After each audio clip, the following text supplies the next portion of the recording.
بسم اللہ الرحمن الرحیم۔ السلام علیکم۔ اٹک جیل میں قیدی نمبر 804 عمران خان سے 9 مئی کے حوالے سے جے آئی ٹی نے انویسٹیگیشن کی ہے۔ کیا سوالات کیے گئے اور عمران خان نے کس دبنگ انداز میں کیا جوابات دیے ہیں، اس کی دلچسپ تفصیل آپ کے سامنے رکھنی ہے۔ جھوٹا غدار کس طریقے سے چودھری سرور کے خلاف گلاسکو کے اندر ایک باقاعدہ جلسے کے اندر وہ کیسی انہونی ہوئی ہے، یہ بھی آپ کے سامنے رکھنا ہے۔ اس وقت بجلی کی اوور بلنگ کے خلاف پورے ملک کے اندر احتجاجی مظاہروں کا آغاز ہو چکا ہے۔ اگرچہ نگران وزیر اعظم نے آج ایک اجلاس طلب کیا ہے، لیکن عوام کا یہ کہنا ہے کہ ریلیف نہیں، مفت بجلی کی عیاشی ختم کرو۔ پہلے بات اب پہیا جام ہڑتال تک جا پہنچی ہے۔ یہ بھی اگلا جو پلان ہے وہ سامنے آ گیا ہے۔ اس کی تفصیل آپ کے سامنے رکھوں گا، امید ہے آپ سماعت کریں گے اور اپنے قیمتی فیڈ بیک سے ضرور آگاہ کریں گے۔ اس وقت جس طرح اوور بلنگ کے خلاف عوام منظم احتجاج کر رہی ہے، اگرچہ ابھی مختلف شہروں کے اندر لوگ نکلے ہیں اور تمام بڑے چھوٹے شہروں کے اندر لوگوں کے صبر کا پیمانہ لبریز ہو گیا ہے۔ لوڈ شیڈنگ بھی تھی اور ساتھ وہ بلز کے اندر اضافہ بھی ہوا۔ پھر شہباز شریف نے جھوٹ بولا کہ یہ غریب اور عام لوگ ان پر اس کا اثر نہیں پڑے گا، اور وہ جھوٹا مکار چک ہمیشہ اسی طریقے سے کرتا ہے، اور میڈیا کے اندر بیٹھے ہوئے جو ان کے سہولتکار منافق لوگ ہیں وہ یاد دہانی بھی نہیں کرواتے، وہ بیانات بھی نہیں چلا رہے کہ اس وقت شہباز شریف اور کس طرح وہ وعدے کرتے رہے پنجاب کے اندر آپ ہمیں الیکشن جتوائیں تو ہم 300 یونٹ تک بجلی فری کر دیں گے۔ آپ کو یاد ہوگا حمزہ شہباز مریم نواز جلسے کے اندر یہ کھیل کھیلتے رہے۔ تو شریف خاندان کا جھوٹ بولنا، غلط بیانی کرنا وہ ان کے لیے نارمل معاملہ ہے، لیکن دوسری طرف جو معاملات ہیں وہ یہ ہے کہ اس وقت عوام کا جو ڈیمانڈ ہے وہ یہ ہے کہ بھائی ہمیں ریلیف مت دو۔ یعنی ہم کوئی آپ سے بھیک نہیں مانگ رہے کہ آپ کی اللے تللے عیاشیاں، پروٹوکول، آپ کی مراعات، آپ کے پلاٹ، آپ کی مفت کی سہولتیں، آپ کی گاڑیاں، گارڈز، یہ جو کچھ آپ کو ملا ہوا ہے تو وہ آپ ہمارے عوام کے پلے سے کھا رہے ہو۔ تو یہ جو ایکسٹرا آپ کی عیاشیاں ہیں، بجلی مفت جو مل رہی ہے، اس کا خاتمہ ہونا چاہیے۔ اب اس معاملے کے اندر میں پہلے تو آپ کو بتا دوں کہ وہ عادل ہیں، عدنان عادل صاحب صحافی ہیں، وہ کہتے ہیں ہماری تباہی کا راز 90,000 گاڑیاں، یہ گورنمنٹ کی گاڑیاں ہیں، 220 ارب کا مفت پیٹرول اور 550 ارب کی مفت بجلی ہے۔ غریب ملک میں اب یہ تماشا بند ہونا چاہیے۔ 550 ارب روپے کی مفت بجلی، یہ جو صحافی ہیں ان کا یہ دعویٰ ہے۔ دوسری طرف روزنامہ جنگ کے اندر ایک رپورٹ شائع ہوئی ہے جس میں بتایا گیا کہ پاکستان میں فی یونٹ بجلی 52 روپے یونٹ سے تجاوز کر گئی ہے، جبکہ بھارت میں بجلی کا ایک یونٹ اوسطاً 14 سے 15 پاکستانی روپے میں فراہم کیا جا رہا ہے۔ بنگلہ دیش میں بجلی کا ایک یونٹ پاکستانی روپے میں تقریباً 18 روپے میں مل رہا ہے۔ اب یہ ایک تو وہ چیز ہے وہ سامنے آئی ہے۔ دوسری طرف وہ اگر میں آپ کے سامنے رکھوں تو اس وقت کے الیکٹرک، ان کے مونس علوی صاحب ہیں جو کے الیکٹرک کے سی او ہیں، جب کراچی کے لوگوں نے احتجاج کیا ہے، بل وہ جلائے ہیں کہ ہم یہ ادا نہیں کریں گے، تو انہوں نے کہا ہے بھائی ہم آپ کو بجلی بھی نہیں دیں گے۔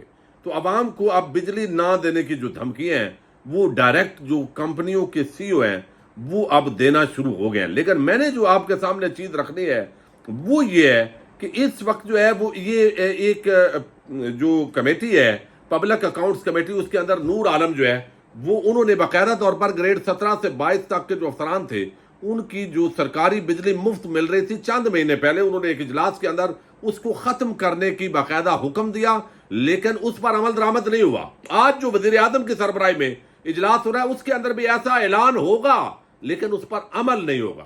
اب یہاں مسئلہ وہ اعلان کا نہیں ہے بلکہ جو مسئلہ ہے وہ ہے عمل کا۔ اب اس وقت جو صورتحال ہے میں آپ کو بتاتا ہوں کہ کتنی جو بجلی ہے وہ فری مل رہی ہے، اور خاص طور پر واپڈا کے جو ملازمین ہیں ان کو مل رہی ہے، چھوٹے ملازمین ہو یا بڑے ہو۔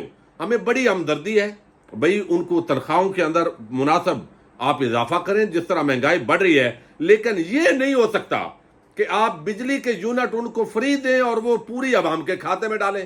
پھر جو لائن لاسز ہیں وہ چونکہ وہ بہت زیادہ گیپ پیدا ہو رہا ہے، وہ بھی پاکستان کی عوام کے کھاتے میں پڑ رہے ہیں۔ آئی پی پیز ہیں ان کے ساتھ جو مہنگے معاہدے کیے گئے ہیں، ابھی سردیاں آ رہی ہیں، بجلی بے شک کھپت کم ہوگی لیکن پیسے ان کو اتنے ہی دینے پڑیں گے۔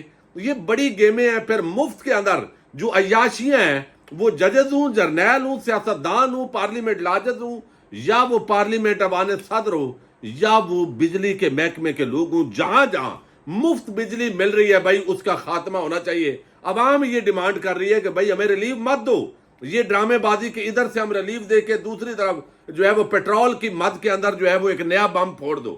یعنی یہ کام نہیں ہے۔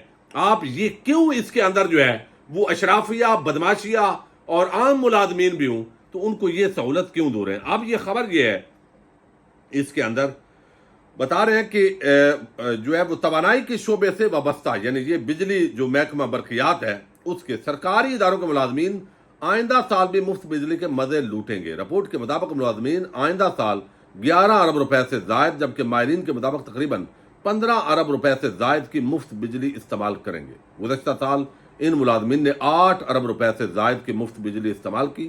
واپڈا اور 10 تقسیم کار کمپنیوں کے گریڈ 1 سے 21 تک کے 1,99,171 حاضر سروس و ریٹائرڈ ملازمین مفت بجلی کے مزے لوٹ رہے ہیں۔ اب یہ معاملہ ہے سرکاری دستاویزات کے مطابق یہ ملازمین تقریباً 11 ارب اور وہ پورا ڈیٹا دیا گیا ہے کہ کس طریقے سے ان کو جو ہے وہ مفت بجلی فراہم کی جا رہی ہے۔ ٹرانسمیشن اور ڈسٹریبیوشن جو لاست ہے اس پر تقریباً 70 ارب سے زائد یہ خرچ ہو رہے ہیں، اور یہ سالانہ جو سارا بوجھ ہے یہ صارفین پر ڈالا جا رہا ہے۔ تو اب جو تنظیمیں ہیں، تاجر تنظیموں نے آج ایک پریس کانفرنس کی ہے، انہوں نے بتایا ہے کہ پرسوں منگل کے روز اگر اس کے اندر عوام کو فائدہ نہیں ملتا تو پھر ہم احتجاج کرنے جا رہے ہیں، اور یہ جو احتجاج ہے پورے ملک کے اندر احتجاج ہوگا، اور اس کے بعد پہیا جام ہڑتال کی کال دی جائے گی۔ تو اب یہ بات پہیا جام تک جو ہے وہ پہنچ رہی ہے۔ اب دوسری طرف جو ہے وہ جس طریقے سے چودھری سرور صاحب گلاسکو کے اندر ظاہر ہے وہ رہے ہیں بڑا عرصہ، اور وہاں سے وہ جو ہے وہ ایوان بالا کے رکن بھی منتخب ہوئے، وہاں پر ایک تقریب تھی، اور اس تقریب کے اندر گزشتہ روز جو ہے وہ لوگ موجود تھے، ظاہر ہے اوورسیز پاکستانی بڑی تعداد کے اندر تھے۔ تو نواز شریف یا شہباز شریف ان کے ساتھ تو یہ اکثر ہوتا ہے، اور کہا جاتا ہے یہ لوگ بدتمیز ہیں، یعنی بدتمیزی کی بات جو ہے وہ کرتے ہیں لیکن دوسرے اینگل سے بات نہیں کی جاتی۔ چودھری سرور اگرچہ تحریک انصاف کا حصہ نہیں ہے، لیکن بہرحال وہ اس کیٹاگری کے لوگ نہیں ہیں جن کو آپ بد تہذیب کہہ لیں، بدتمیز کہہ لیں۔ باقی وہ اختلاف رائے وہ حق ہوتا ہے، عمران خان نے ان کو عزت دی، شاید وہ زیادہ کی ایکسپیکٹیشن رکھتے تھے۔ تو پاکستانیوں کا جو یہاں پر منارٹیز کے ساتھ جس طرح کا سلوک ہو رہا ہے، ایک تقریب تھی وہاں پر اور اس طرح کی باتیں کی جا رہی تھیں اوورآل، تو وہاں پہ ایک شخص کھڑا ہوا اور اس نے جھوٹا، غدار اور اس طرح کی نعرے بازی کی، پھر اس کو سیکیورٹی والوں نے روکا، اور وہ ایک ناخوشگوار واقعہ جو ہے وہ گلاسکو کے اندر ایک جلسے کے اندر رونما ہوا ہے۔ اب ایک بڑی جو ڈیولپمنٹ ہے وہ یہ کہ ایک تو بیانیہ بنایا جا رہا ہے، اور بیانیہ یہ ہے کہ گزشتہ روز جو سائفر کے حوالے سے جے آئی ٹی ہے اس نے جو انویسٹیگیٹ کیا ہے تو عمران خان نے یہ تسلیم کر لیا ہے کہ سائفر کی کاپی میرے پاس تھی اور وہ میں نے گم کر بیٹھا ہوں۔ اب یہ غریدہ فاروقی جو اچھل کود صحافی ہیں وہ انہوں نے یہ بات جو ہے وہ کی ہے، یعنی وہ خاتون تو بالکل صحافت کو چھوڑ کے کسی اور دھندے کے اندر ہی لگ گئی ہے۔ تو اب بہرحال اس نے یہ خبر جو ہے وہ اس طریقے سے دی ہے، اب ظاہر ہے ان کو دی جاتی ہے کہ اس طریقے سے آپ پراپیگنڈا شروع کر دیں۔ اب یہاں پر جو ہے وہ عمران خان نے جو جواب دیا ہے اور جو سوالات ہوئے ہیں وہ بڑے عام ہیں۔ اب ایک تاثر تو دیا جا رہا ہے کہ عمران خان نے کہا ہے کہ وہ ہمارے پارٹی کے لوگ نہیں ہیں۔ بھائی نہیں، پارٹی کے لوگ تھے، یعنی ظاہر ہے اب یہ کہہ سکتے ہیں کہ ان کو جو راستہ فراہم کیا گیا، ہر ایک کا آئی کیو لیول ایک جیسا نہیں ہوتا، وہ اس کے اندر جو ہے ان کو چند لوگوں کو گمراہ کرنے کے اندر کامیابی ہوئی یا چیزیں جو ہے وہ ہوئی۔ لیکن ایک بڑا عام جواب انہوں نے دیا ہے، جے آئی ٹی نے سائفر کے معاملے کو تو ہم علیحدہ کر رہے ہیں، لیکن 9 مئی کے واقعات کے حوالے سے جے آئی ٹی نے اٹک جیل میں عمران خان سے گزشتہ روز تفتیش کی ہے۔ اس تفتیش کی کچھ جو تفصیلات سامنے آئی ہیں، یہ انویسٹیگیشن ہے اور D I G investigation Imran Kishwar, ان کی سربراہی میں یہ ٹیم اس نے ملاقات کی اور 9 مئی کے واقعات سے متعلق جو تفتیش کے لیے اٹک جیل پہنچے تھے اور سوالات جو کیے گئے، اب اس کا دعویٰ کیا جا رہا ہے کہ پی ٹی آئی پر 9 مئی سے متعلق دہشت گردی کے 6 مقدمات یعنی عمران خان پر، اور جے آئی ٹی نے عمران خان سے 6 مقدمات کی تفتیش کی ہے۔ اب اس میں یاد رکھیں جب 9 مئی کا واقعات ہوئے ہیں تو عمران خان تو اس وقت پولیس کی کسٹڈی میں تھے، اور ان کی پرانی تقریروں اور کلپس کو اٹھا کر وہ ساری چیزیں ان پر ڈال دی گئی. الٹی گنگا چونکہ بہہ رہی ہے. اب یہاں پر عمران خان سے کہا گیا JIT نے کہ جناب آپ نے اشتعال دلایا ہے لوگوں کو اور اس کے شواہد ہمارے پاس موجود ہیں. تو چیئرمین PTI نے اس کا جواب دیا کہ میں گرفتار ہو گیا تھا, میں نے کسی کو فون کر کے اشتعال نہیں دلایا.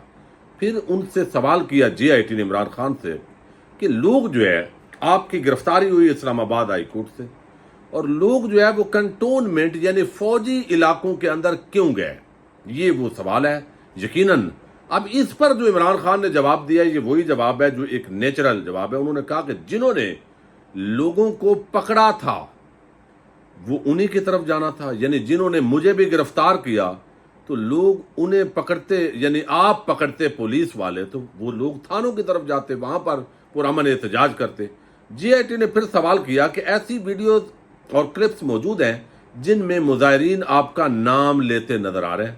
اس پر عمران خان نے کہا کہ میں نے کسی کو نہیں اکسایا, سب اپنے طور پر کنٹونمنٹ کے علاقے میں گئے, جلاؤ گراؤ میں میری پارٹی کا کارکن نہیں کوئی اور افراد ہیں. یعنی اور افراد سے مراد ان کا یہ ہے کہ جو چند مخصوص کردار ہوتے ہیں انہوں نے اشتعال دلا کر وہ لوگوں کو لے کر گئے اور ان کا تعلق پاکستان کے جو ہے وہ ادارے ہیں ان کی طرف ان کا اشارہ ہوگا. JIT کے چیئرمین جو ہے وہ انہوں نے پوچھا کہ آپ کے اشتہاری ملزمان اسلم اقبال, حماد اظہر اور مراد سعید سمیت کچھ لوگوں سے رابطوں کے شواہد ملے. اب اس پر عمران خان نے جواب دیا ان کو کہ بھائی شواہد تو ہوں گے, رابطہ کرنا کیا کوئی جرم ہے؟ آپ کو جو بات کرنی ہے میرے وکیل سے کریں. جس پر JIT نے ان کو کہا کہ آپ وکیل کو عدالت میں بلائیے گا, ہم تو آپ سے تفتیش کرنے آئے ہیں. یہ پورا جو سٹیٹمنٹس ہیں 3-4 بڑے عام سوالات اور عمران خان نے کیا جوابات دیے ہیں, تو یہ معاملہ جو ہے وہ اس طریقے سے اب باہر آیا ہے. تو یقیناً یہ ایک بڑے نپے تلے اور عام جوابات ہیں جو انہوں نے دیے ہیں. سائفر کے معاملے کے اندر بجائے اس کے کہ اس سائفر میں جو کچھ لکھا ہے اس پر کیسے عمل درآمد ہوا ہے ہو بہو جو دعویٰ کیا گیا ہے, انویسٹیگیشن تو اس پہ ہونی چاہیے کہ منتخب وزیر اعظم کا تختہ الٹنے میں اس وقت کے کھاؤ قبائل کے ساتھ اتحاد کس نے کیا, ڈیل کس نے کی, اور پھر اس پر کیسے عمل درآمد ہوا. لیکن وہ بھی الٹی گنگا بہ رہی ہے کہ بھئی آپ نے عوام کو بتایا کیوں کہ یہ لوگ سازش کرنے والے ہیں. تو وہ اب مزید جو ہے اچھل کود خاتون صحافی زغریدہ اور باقی اس کام میں لگے ہوئے ہیں پراپیگنڈا میں, اور خیر ہے باقی جو بھی تفصیلات ہوں گی آپ کے سامنے رکھیں گے. اجازت دیجیے گا, اللہ حافظ.